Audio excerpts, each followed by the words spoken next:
Get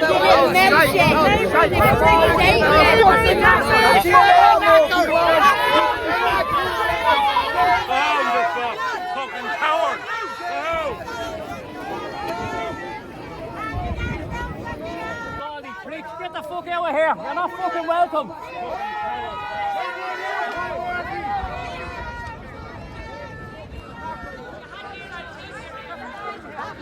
So, if you want to start, easy thing to do, just tell me who you are and what's going on here today. Well, I'm Councillor Gavin Pepper here. I'm here to support the farmers and the haulers in the cost of fuel prices that's happening. And it's shocking that this has come to this, but the city has to get blocked off because of it, because the government are not listening to people in this country. They're struggling to make ends meet and the government just don't care. You know, you have politicians turning up here that were nowhere to be seen but just tried to jump on the bandwagon for a photo op, and as you're saying, they got ran. They're not wanted here. You don't represent. That was Paul Murphy of, you know, open borders with profit. That's what I call them, you know what I mean? Because they only cared about overseas problems. They don't care about the people in this country. So you have to call them out when they deserve to be called out. At the end of the day, people are struggling in this country and they pretend they're champagne socialists. That's what they are. And they come down here for a photo op rather than caring why people are actually here. The farmers have had enough in this country. They're struggling to get by. Single mothers, carers, people waiting on operations. This country's destroyed. The HAP payment doesn't even meet what it is to rent. People are having to add to the HAP payment every month. Rent increases in the middle of a cost of living crisis. The politicians in the Dáil are out of touch. They're on over 100 grand a year plus expenses while we're struggling. They should deserve to be called out for what they are. They're traitors. I've been here since yesterday. So I was yesterday with the farmers. Like, this is across this country, and the people that are in the Dáil on a fortune do not represent the people in this country. They pretend to. So they turn up and RTA and News Talk and Virgin give them all the coverage, even though they don't represent people. So they deserve to be called out. They were ran from here. That's what it means. That's what means you're not wanted. You know what I mean? So you deserve to be ran when you're not wanted. You can't just come in and say, oh, I represent. You don't represent anyone. They represent their own back pockets. That's how I feel. Yeah. And what do you think are the opinions are of people who aren't getting their voice out there? People like yourself, what do you think people are thinking? So what it is I don't care about RTA and Virgin Media. They don't want to interview normal Joe Soaps. They want rich people to represent working class people. They don't want working class people to represent their own. That's the way it's always been. It's classism. It's classism, you know? And they use all these words like far right, bigot. At the end of the day, it's basic economics, supply and demand. If you do not have enough supply to meet the demand, you'll get inflation and the cost of living goes up. They know this. That's basic economics. But they just are delusional. They give overseas money left, right and centre. This country flew in kids to be operated from Palestine, which is grand, okay? But they brought a child, an Irish child on RTE, looking for a GoFundMe page. So why didn't the government pay for one of their own kids to go for an operation abroad? Where's our taxes going? Surplus in the Apple tax.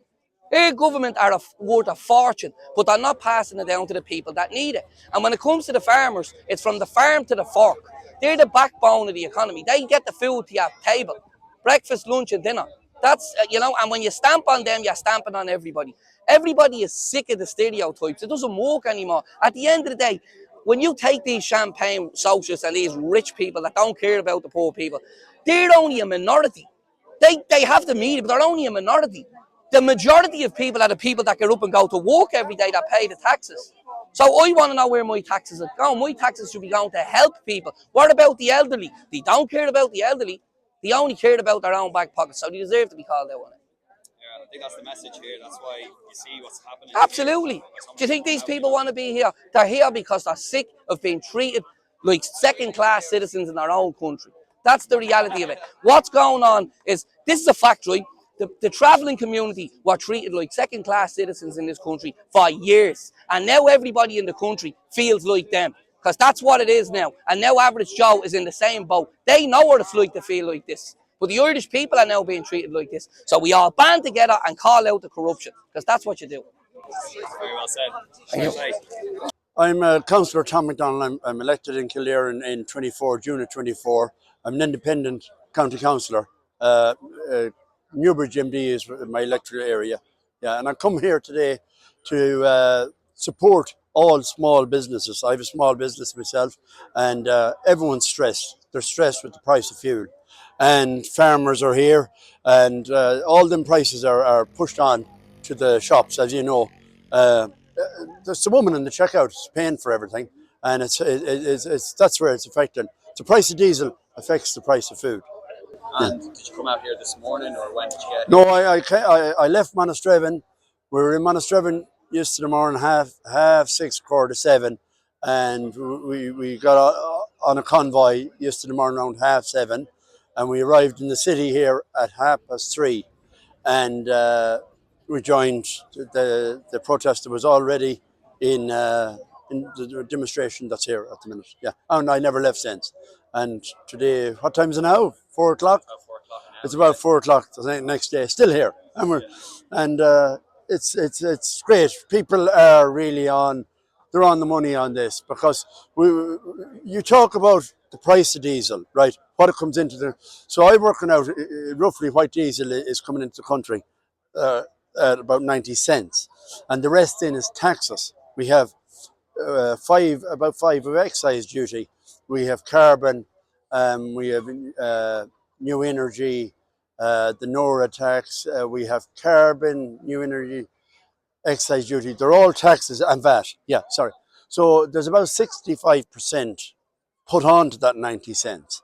And what I am saying to the small businesses, remove them while this war is on. Remove all those taxes, nothing less. And that would account for about 2.5 billion. And the 2.5 billion that the government would lose out of, but they're working on a surplus. Last year, I think, with Apple money and everything, they had about 13 billion. So and they're working off a surplus 4 or 5 billion per year over the last few years. They could divert that money, it's like putting in the handbag and taking 2.5 billion from that surplus money and putting it towards the fuel taxes, and that covers that. So then the economy then would accelerate. It would fly. Construction materials and everything would come down. Everything would happen in the right direction, and this is where we need to be. Food would come down in price. Everything would happen to suit the consumer.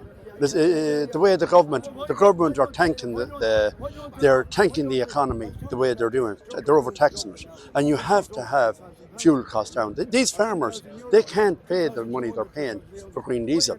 They need to be getting green diesel 80 cents, down around 80 cents a litre, because after it goes over the euro, they're working for nothing, and they're not going to till the ground. And the government know this. And there's other money can be diverted from IPAS centres, bringing in people here, putting them up. We've no housing for the Irish. They could divert these and get these people out of the country. That's cost us nearly 2 billion already. And where is that money going to? It's not going back into the economy. That's going into the likes of Banty McEnany. One person in IPAS, he made 300 million. So it's mismanagement. What's going on in the country is mismanagement of Irish taxpayers' funds. That's what's happening. And farmers have been crippled because of that. Yeah, these lads can't survive. They wouldn't be here. They'd be home tilling their crops now. They'd be ploughing the ground and getting things in. We've another issue then as regarding fertiliser. There's not enough. Fertiliser went up 120 to 140 pound a tonne, 140 euro, sorry, per tonne. Now, the government haven't subsidised that. That's that's very hard on the farmers. Buying fuel at that price. Then they have the home heating oil, they have the green diesel. So the government need to be stepping in there, and they need to be helping them out. And whatever about this year, having the fertiliser in the country, they need to have fertiliser in for the next 3 years. Because I see with the crisis in Iran, they need fertiliser in this country for the next 3 years. Because I think that's going to go up to, the reason being, the main gas terminal, one of the biggest gas terminals in Iran, is in the whole world, was blown up in Iran. And then they counter that by blowing up another one in the Gulf. So gas, you need gas to make ammonia, high pressure gas. And that's going to be a problem going forward. And the government must know that. We must get our fuel. A lot of our fuel is coming from the Gulf, and a lot of coming from the North Sea. I don't know exactly where, but Michael Martin says himself, a lot of the oils and that are coming from Norway. Yeah. So, yeah. So, but the gas would have been coming from there, the high pressure gas that for the ammonia to make fertilizer. This is going to be a crisis I foresee for 27, 28, 29. The government should be getting fertilizer in the country and subsidising the farmer. Keep it down under €400 per tonne. You know, they're paying too much for it.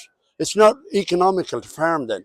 And that's basic economics. And they have a surplus. They should be sorting this out. You know, the power is with them. You know, and the likes of these people in IPAS centres, get rid of them. And we've all these convicts that are in our prisons. Jim McCallan can put them straight out of the country. Get rid of them. They're costing the economy absolutely hundreds of millions. You know, they should be straight out.